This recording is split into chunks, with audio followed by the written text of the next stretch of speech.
السلام علیکم دوستو۔ قوم سمود کے لوگوں کو اللہ تعالیٰ نے بہت سی خوبیاں عطا کی تھی۔ وہ لوگ پہاڑوں اور بڑی بڑی چٹانوں کو تراش کے گھر بنا لیتے۔ سرداروں کا طبقہ کمزور لوگوں کو غلام بنا لیتا اور ان غلاموں سے زبردستی سے کام لیتے تھے اور انہیں صرف اتنی ہی اجرت دیتے جس سے وہ بس زندہ رہ سکے۔ اللہ تعالیٰ نے ان سب کی رہنمائی کے لیے حضرت صالح علیہ السلام کو اپنا رسول چن لیا۔ حضرت صالح علیہ السلام نے ان لوگوں کو اللہ پر ایمان لانے کی دعوت دی، لیکن سرداروں نے ان کو جھوٹا قرار دیا۔ انہوں نے کہا، آپ اگر سچے رسول ہیں تو اپنے رب کا کوئی معجزہ دکھائیے۔ ایک سردار بولا، اس پہاڑ سے اونٹنی نکل آئے۔ دوسرے بولا، اونٹنی ایسی ہو جو بچے کو جنم دینے والی ہو۔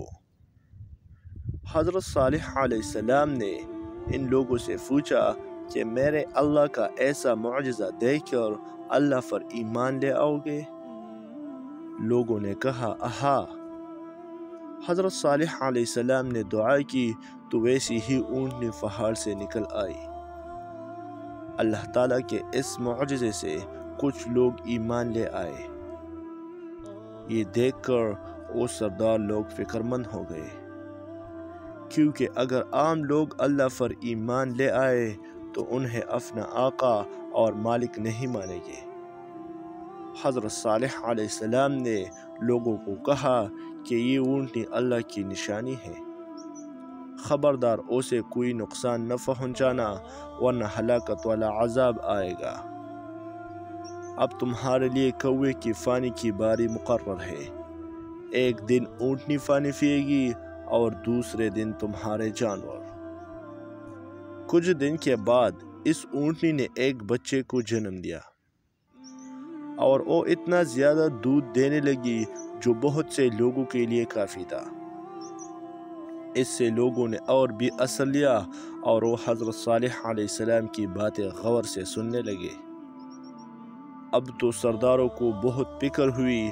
انہوں نے سوچا کہ جب تک یہ معجزہ قوم کے سامنے رہے گا لوگ اثر لیتے رہیں گے اور وہ اللہ پر ایمان لے آئیں گے۔ انہوں نے مل کر فیصلہ کیا کہ اونٹنی کو مار ڈالتے ہیں اور بعد میں لوگوں سے کہہ دیں گے کہ یہ اونٹنی کوئی معجزہ نہیں تھی ورنہ ماری نہ جاتی۔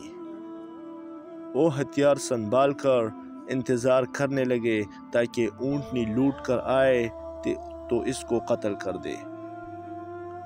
جب اونٹنی واپس آئی انہوں نے اسے مار ڈالا۔ ایک ظالم نے اس کے بچے کو بھی مار ڈالا۔ پھر وہ حضرت صالح علیہ السلام کو جھٹلانے لگے۔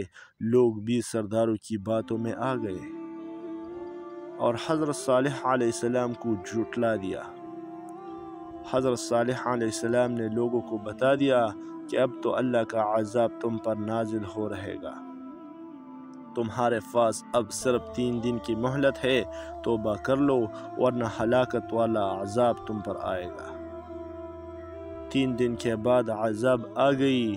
آدھی رات کو گرجتے ہوئے کالے بادل چھا گئے اور ایسی کڑکتی ہوئی خوفناک بجلیاں ان کے گھروں پر گرے جن سے وہ لوگ، ان کے گھر، سب کچھ جل گیا۔ حضرت صالح علیہ السلام اور ان کے ساتھی محفوظ رہے۔